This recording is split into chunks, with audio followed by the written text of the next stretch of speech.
Ça a été toujours tonique un peu Saint-Jacques. C'est normal. Il fait exprès. Je ne sais pas à qui il s'adressait. Peut-être que c'était des chrétiens pas tellement convaincus. En tout cas, ça nous rassure. Quelquefois, on se dit qu'aux origines, sans doute que c'était quand même hallucinant. Ils devaient tous aimer Jésus, ils mouraient tous martyrs. Mais quand on lit ces lignes, qui sont du tout début du christianisme, on se dit qu'ils avaient les mêmes problèmes qu'aujourd'hui. Donc ça nous rassure. Alors, je vais relire une fois le texte, et puis après je vais essayer de dire des petites choses. Mes frères et sœurs, je profite pour ici. Mes frères, si quelqu'un prétend avoir la foi sans la mettre en œuvre, à quoi cela sert-il? Sa foi peut-elle le sauver? Supposons qu'un frère ou une sœur n'ait pas de quoi s'habiller, ni de quoi manger tous les jours. Si l'un de vous dit « Allez en paix, mettez-vous au chaud et mangez à votre faim », sans leur donner le nécessaire pour vivre, à quoi cela sert-il? Ainsi donc, la foi, si elle n'est pas mise en œuvre, est bel et bien morte. En revanche, on va dire « Toi, tu as la foi, moi j'ai les œuvres. Montre-moi donc ta foi sans les œuvres. Moi, c'est par mes œuvres que je te montrerai la foi. Toi, tu crois qu'il y a un seul Dieu? Fort bien, mais les démons, eux aussi, le croient et ils tremblent. Homme superficiel, veux-tu reconnaître que la foi sans les œuvres ne sert à rien? N'est-ce pas par ses œuvres qu'Abraham, notre père, est devenu juste lorsqu'il a présenté son fils Isaac sur l'autel du sacrifice? Tu vois bien que la foi agissait avec ses œuvres, et par les œuvres, la foi devint parfaite. Ainsi fut accomplie la parole de l'Écriture, Abraham eut foi en Dieu. Aussi il lui fut accordé d'être juste, et il reçut le nom d'ami de Dieu. Vous voyez bien, l'homme devient juste par les œuvres, et non seulement par la foi. Il en fut de même pour Rahab la prostituée. N'est-elle pas, elle aussi, devenue juste par ses œuvres, en accueillant les envoyés de Josué et en les faisant repartir par un autre chemin? Ainsi, comme le corps privé de souffle est mort, de même la foi sans les œuvres est morte. Alors, donc vous avez sur le petit papier normalement de quoi suivre. Pour ceux qui connaissent, souvent on connaît mieux Saint Paul. Pour ceux qui connaissent Saint Paul, on voit tout de suite une contradiction entre Saint Jacques et Saint Paul, et on s'en étonne. Je vous lis deux phrases qui sont presque diamétralement opposées. Saint Jacques, qu'on a entendu tout à l'heure. Vous voyez bien, l'homme devient juste par les œuvres et non seulement par la foi. Et Saint Paul, dans l'Épître aux Romains, dit « Nous estimons que l'homme devient juste par la foi, indépendamment des œuvres. » C'est juste l'inverse. Alors, qu'est-ce qu'il faut comprendre? Est-ce que, quand on est chrétien, il faut agir ou ne pas agir? On voit bien quelquefois les tensions qu'on a par rapport à cette question. Quelquefois, on entend « Oh, mais laisse-toi faire, abandonne-toi à Dieu, abandonne-toi dans ses mains, c'est lui qui va tout faire pour toi. » Et c'est vrai, quelquefois je dis ça. Mais il faut bien comprendre ce que ça veut dire. Alors, est-ce qu'il faut faire ou est-ce qu'il faut ne pas faire? Est-ce qu'il faut agir ou est-ce qu'il faut ne pas agir? Est-ce qu'il faut faire des actes, des actions, ou est-ce qu'il faut laisser Dieu tout faire? Bien les deux, en général. Alors, on va essayer de débrouiller un peu les choses. Là, j'ai bien posé le problème, maintenant j'espère que je vais réussir à y répondre. c'est toujours le souci. Alors, en fait, Saint Paul, dans ses lettres, combat une déviance de certains chrétiens, on voit ça notamment dans l'Épître aux Galates, qui estiment être sauvés par la pratique des œuvres. Si je fais, je serai sauvé.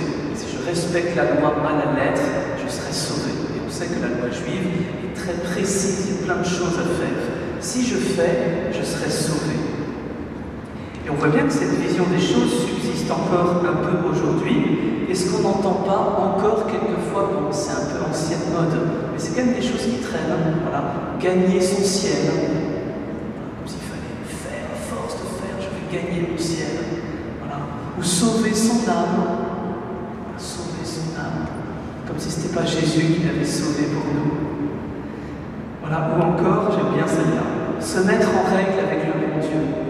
Voilà. Comme si on faisait quelque chose, puis ça y est, on est en règle. Voilà, Seigneur, voilà, j'ai fait ma part, tu as fait ta part, on est quitte. Jamais quitte. Dieu fait tellement plus pour nous que nous pour lui. Et en fait, saint Paul combat vigoureusement cette idée dans ses lettres.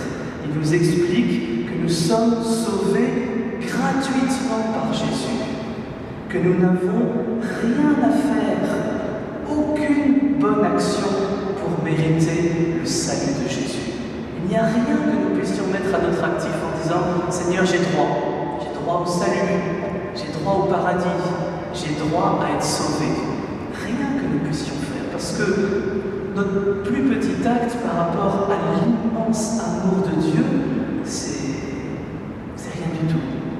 Et donc saint Paul combat vigoureusement cette idée. C'est tellement important pour nous de comprendre cela. Nous sommes aimés gratuitement par Dieu. Nous sommes sauvés gratuitement par Dieu. Quelquefois, des personnes viennent me voir et me disent « Oh là, mon Père, avec tout ce que j'ai fait, Dieu ne peut plus m'aimer. » Mais si, pourquoi il ne nous aimerait plus? Il est mort pour nous sur la croix. C'est pas maintenant qu'il va reprendre son amour. C'est ce qu'il fait dire à saint Paul à la fin du chapitre 8 de l'Épître aux Romains. « J'en ai la certitude, ni la mort, ni la vie, ni le présent, ni le passé, ni l'avenir, ni aucune puissance, rien ne pourra nous séparer de l'amour de Dieu. Rien ne peut nous séparer de l'amour de Dieu. » Ça, il faut que ça soit très clair dans nos esprits. Nous n'avons pas à mériter l'amour de Dieu. Il nous est donné gratuitement. Nous sommes tous aimés infiniment, gratuitement et pareil. Alors, pas pareil en lissant tout, mais nous sommes chacun précieux aux yeux du Seigneur. Et nos péchés n'ont pas à voir là-dedans, d'accord? Ni nos bonnes actions. Elles ont à voir avec nous. C'est nous que ça rend triste le péché. Et Dieu nous aime pareil. Vous qui êtes parents, la plupart d'entre vous, est-ce que vous aimez moins l'enfant qui a fait des choses mal que l'enfant qui a fait des choses bien? En général, pas, de ce que j'ai entendu des parents. Mais c'est pareil pour Dieu. L'amour de Dieu ne se mérite pas, il est gratuit. Alors saint Jacques, lui, il a une autre approche complémentaire qui ne contredit pas du tout saint Paul. Pour lui, c'est bien clair que c'est Jésus qui nous sauve et que lui est le sauveur, qu'on n'a pas à le mériter. Mais saint Jacques dit, une fois que nous sommes devenus chrétiens, une fois que nous sommes sauvés gratuitement par Jésus, et nous le sommes chaque jour sauvés, c'est pas une fois pour toutes le jour de notre baptême, c'est chaque jour que le baptême s'actualise dans notre vie. Une fois que nous sommes sauvés, nous avons à mettre notre foi en acte. Vous voyez la différence? C'est les actes comme une conséquence de notre foi, et non pas les actes comme une cause de notre foi, de notre salut. C'est ce que dit saint Jacques dans ce qu'on a entendu. Supposons qu'un frère ou une sœur n'ait pas de quoi s'habiller et de quoi manger tous les jours, si l'un de vous leur dit « Allez en paix, mettez-vous au chaud, mangez à votre faim », sans leur donner le nécessaire pour vivre, à quoi cela sert-il? Ainsi donc, la foi, si elle n'est pas mise en œuvre, est bel et bien morte. En fait, ce que veut nous dire saint Jacques, c'est que notre foi est le signe, nos œuvres sont le signe de notre foi. Nos œuvres sont le signe de notre foi. C'est ce que dit Jésus quand il dit, avec d'autres mots, on juge un arbre à ses fruits. C'est la même idée. On juge un arbre à ses fruits. Quelqu'un qu'on voit agir de belle manière, c'est sa foi qui s'exprime s'il est chrétien. Et s'il n'est pas chrétien, je ne me fais pas trop de soucis pour lui, si les œuvres sont bonnes. À l'inverse, un chrétien qui n'agit pas avec charité manifeste qu'en fait, il n'a pas vraiment la foi. Donc, saint Saint Paul, lui, combat le légalisme, l'application stricte de la loi. Il faut aller à la messe, il faut jeûner pendant le carême, il faut ne pas manger de viande, il faut. Saint Paul combat le légalisme, c'est pas parce qu'on le fait qu'on sera juste. Et Saint Jacques, lui, combat le laxisme. J'ai Jésus avec moi, je suis sauvé, je peux rester devant ma télé toute la journée, tranquille. Voilà, ils n'ont pas le même combat, tous les deux. Et en fait, Saint Paul résume très bien les deux approches dans une autre de ses lettres. J'ai cité l'épître aux Romains tout à l'heure, quand je cite l'épître aux Éphésiens. Ceux qui veulent aller voir, c'est Éphésiens 2, versets 8 à 10. Donc voilà ce que dit Saint Paul. C'est bien par la grâce que vous êtes sauvés. C'est clair. C'est bien par la grâce que vous êtes sauvés. Et par le moyen de la foi.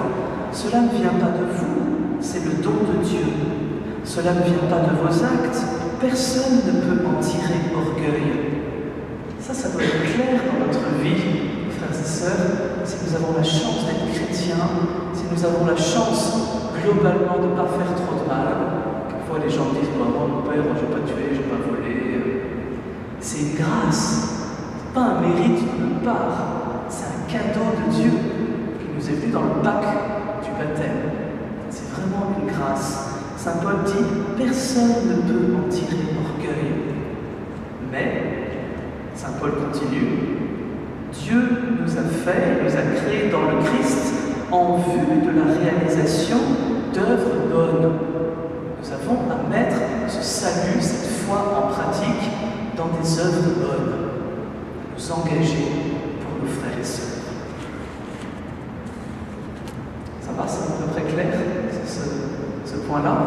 J'ai réconcilié Saint Paul et Saint Jacques, fâchés depuis 2000 ans. Alors, deuxième point, comment se manifeste la vraie foi du coup? Alors, à partir de l'affirmation de Saint Jacques, on peut dégager plusieurs petites choses. D'abord, la vraie foi n'est pas une affirmation. Moi, je suis chrétien. Ce n'est pas un signe de la vraie foi. Moi, je suis catholique. Ce n'est pas un signe de la vraie foi. Vous voyez ce que dit Saint Jacques? Mes frères, si quelqu'un prétend avoir la foi sans la mettre en œuvre, en fait c'est inutile. On ne juge pas un chrétien à ceux qui le disent, pas non plus à ceux qui viennent à la messe le dimanche. On juge un chrétien à son action concrète au service de Dieu et de ses frères. C'est ce que dit Jésus aussi dans Matthieu 7, 21, pour ceux qui veulent aller voir.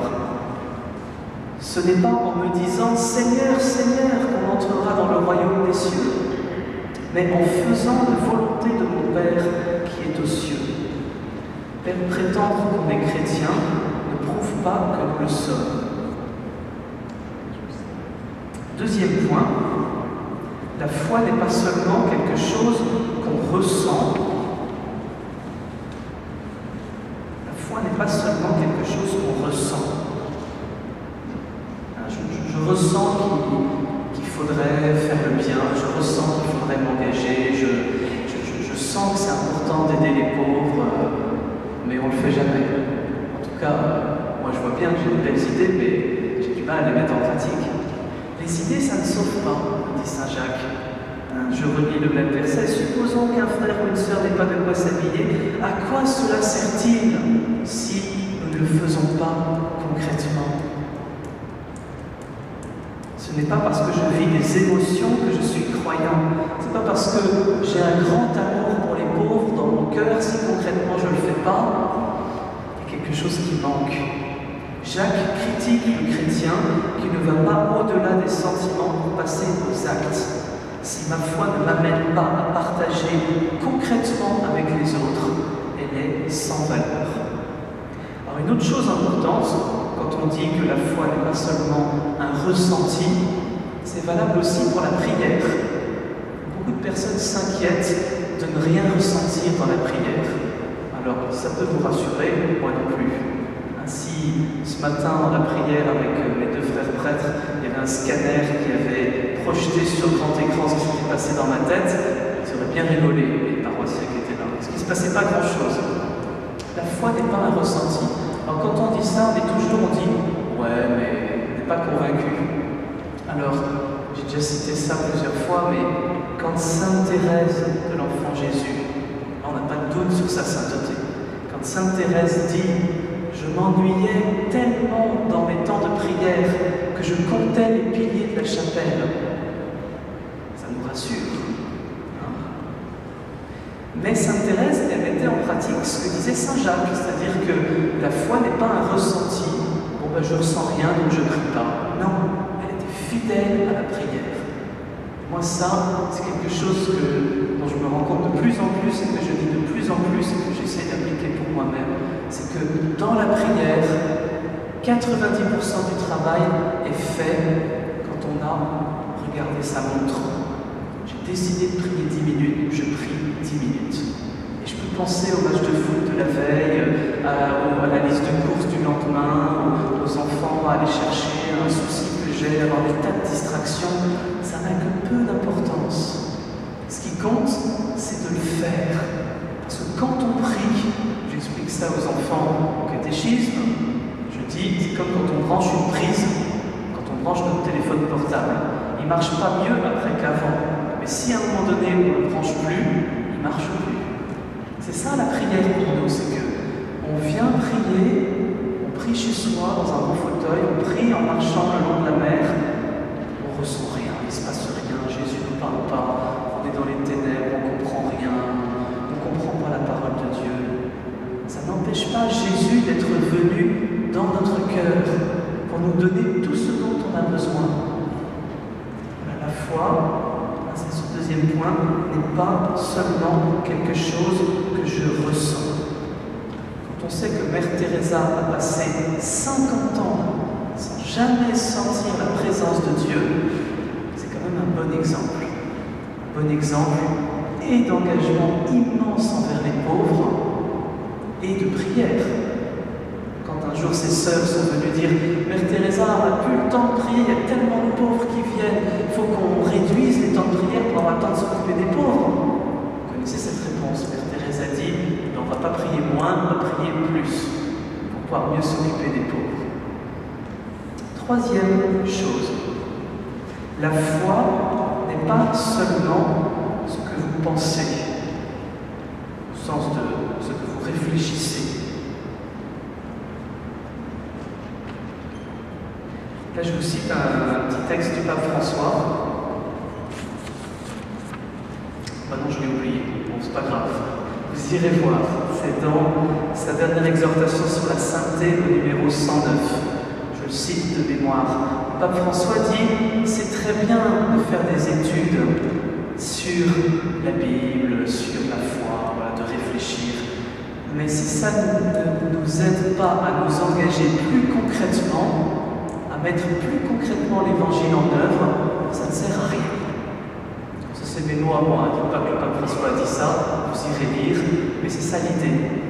Et je cite aussi Saint François Xavier, que j'aime beaucoup, vous savez, le patron des missions, qui était en Chine en train de prêcher tellement en Inde, c'est ça, pardon, en Inde, et il dit dans une des lettres qu'on a aux bréviaires ou les prêtres le jour de sa fête, il dit « J'aimerais passer dans toutes les universités d'Europe où on étudiait la théologie et hurler à tous ceux qui ont plus de science que de charité qu'il y a des gens qui ont besoin d'entendre parler de Jésus là-bas. » Bien sûr, on peut étudier, on peut lire des choses, on peut nourrir sa foi, c'est important.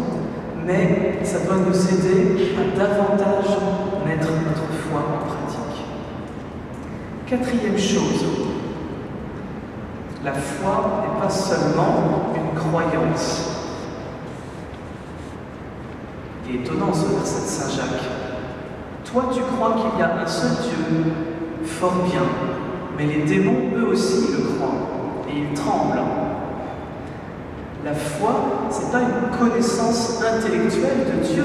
Je sais qu'il existe un seul Dieu en trois personnes, Jésus-Christ en deux natures, vrai Dieu et vrai homme, consubstantiel au Père. Je sais ce que c'est que la transsubstantiation, je connais l'eschatologie. Vous voyez? Bon, très bien. Mais les démons aussi le savent, et ça ne les aide pas à être bons. Ce que veut nous dire Saint Jacques, ici encore, c'est que la connaissance des choses est importante, mais si elle n'est pas nourrie par la charité, c'est inutile. C'est ce que dit Saint Paul dans l'Épître aux Corinthiens. J'aurais beau avoir toute la science des anges et des hommes, si je n'ai pas la charité, je suis comme un cuivre qui résonne, une cymbale retentissante. Alors, dernier point. Du coup, qu'est-ce que c'est que la foi? Une fois qu'on a dit plein de fois ce que c'était pas, eh bien, c'est simple. La foi, c'est d'abord une mise en acte. C'est d'abord une pratique. Pas légaliste, au sens où Saint Paul le combat, mais une charité à rendre envers nos frères. Une action concrète à mener envers nos frères. Alors là, Saint Jacques ne le dit pas, mais, avant, premier point là-dessus, Jacques prend l'exemple de deux personnes diamétralement opposées, Abraham et Rahab. Abraham, c'est le juste par excellence. Rahab, c'est la prostituée du livre de Josué. Et il fait exprès, Saint Jacques, de prendre les deux pour nous faire comprendre que la foi ne fait pas exception des personnes, qu'elle n'est pas liée à nos apparences, plus ou moins recommandables, mais que la foi se mesure à nos actes effectifs. Alors, 3 actes effectifs que je pense importants pour aujourd'hui à partir de ce que nous dit le pape François. D'abord, les pauvres. Action envers les pauvres. Le pape François ne cesse d'en parler. Comment est-ce que, ici à Dinard, où nous avons la chance de vivre à la fois dans un pays riche, mais dans un département riche, dans une ville riche, privilégiée, comment est-ce que nous pouvons agir concrètement pour les pauvres? Comment est-ce que Saint Jacques, dans cette épître, quand il nous dit que si la foi ne se met pas en acte, est inutile? Je ne fais pas de moralisme en disant ça, frères et sœurs, mais on voit bien que, même moi, quand je vois ce qui me reste sur mon compte en banque à la fin du mois, par rapport à tant de nos frères et sœurs dans le monde qui vivent avec 1 euro par jour, il y a une disproportion immense. Il ne s'agit pas de se culpabiliser, il ne s'agit pas de...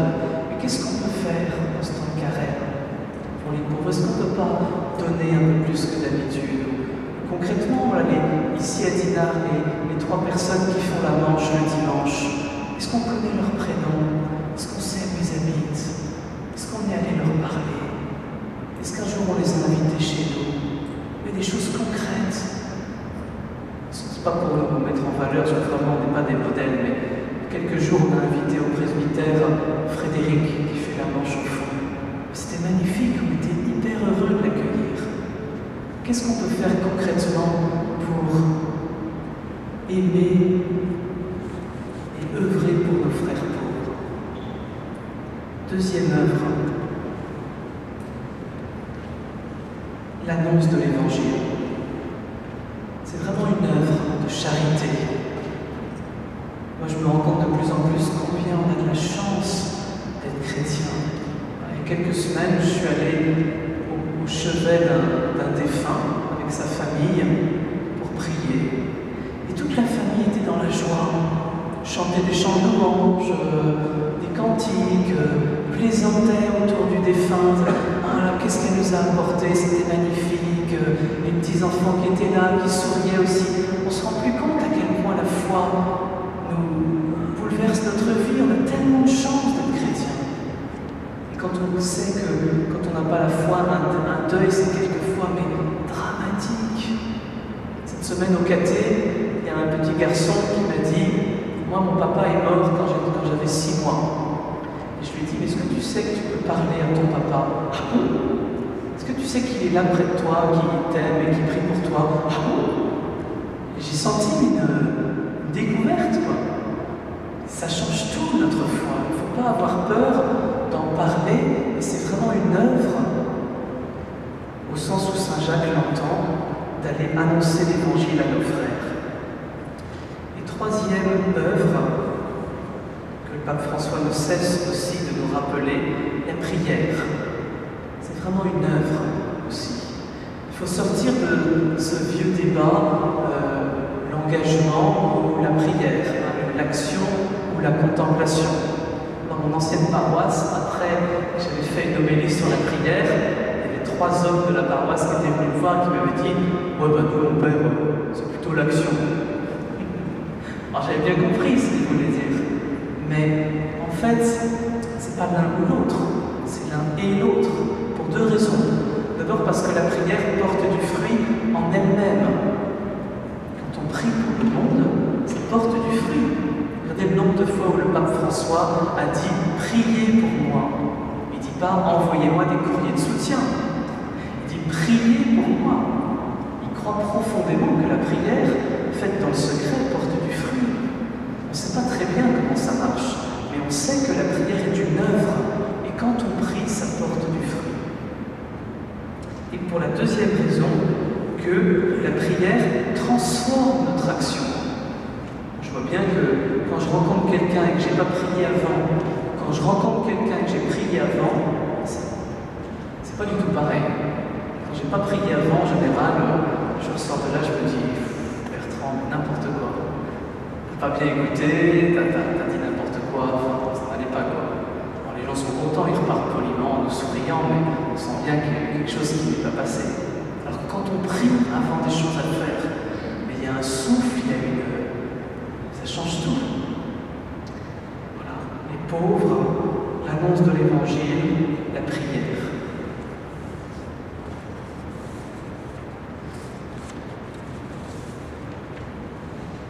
Bon voilà, j'ai trop parlé un peu. Ça va? Est-ce qu'il y a des questions, l'une ou l'autre, avant qu'on passe aux exercices concrets?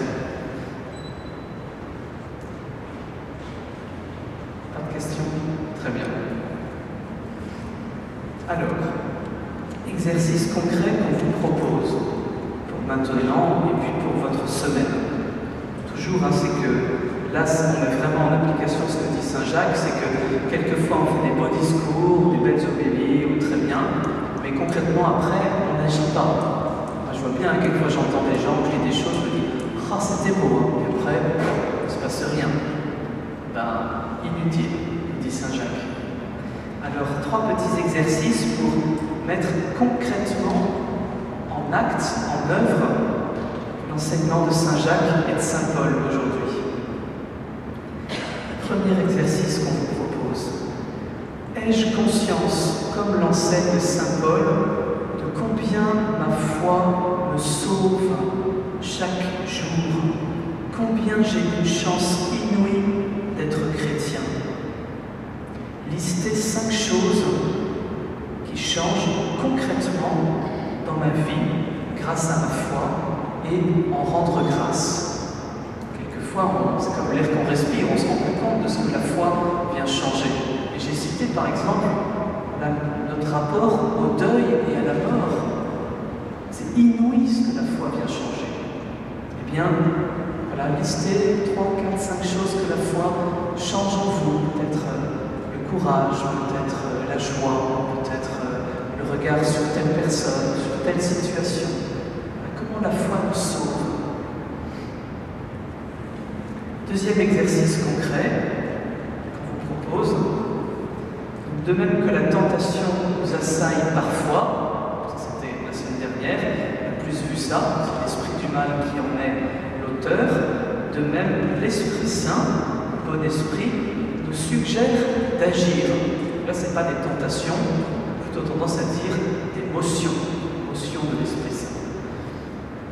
Écrire 3 pensées que j'ai, qui me semblent venir de l'Esprit Saint, 3 idées d'action à mener, que j'ai peut-être en tête depuis longtemps et que je ne mets pas en pratique.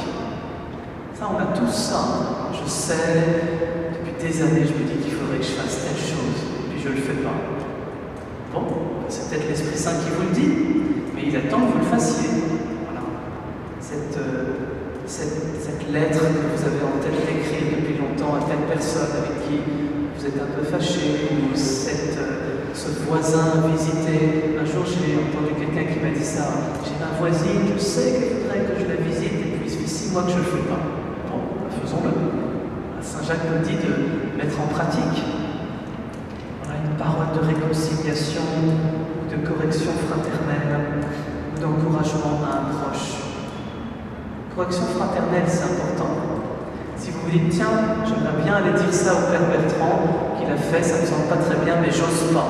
Eh bien, osez, ça me sera utile. Ça peut être une action concrète à mener. Il y en a qui le font très bien, il y en a qui hésitent. Troisième, là c'est le concret du concret, choisir une de ces 3 actions et le faire cette semaine. Le faire vraiment. Voilà. Vous m'appelez, puis vous dites, voilà, Père Bertrand, dans ton enseignement de vendredi soir, vraiment, ça m'a choqué, ça n'allait pas du tout. Bien, merci, ça me sera utile. Alors, prenons 10 minutes de prière, de silence, de relecture de cette parole de Saint Jacques, puis de travail autour de ces 3 exercices pour mettre concrètement en œuvre notre foi. Sainte Vierge Marie, nous te confions ce temps, toi qui méditais la parole et la gardais dans ton cœur, donne-nous de pouvoir entendre ce que l'Esprit Saint veut nous dire de faire.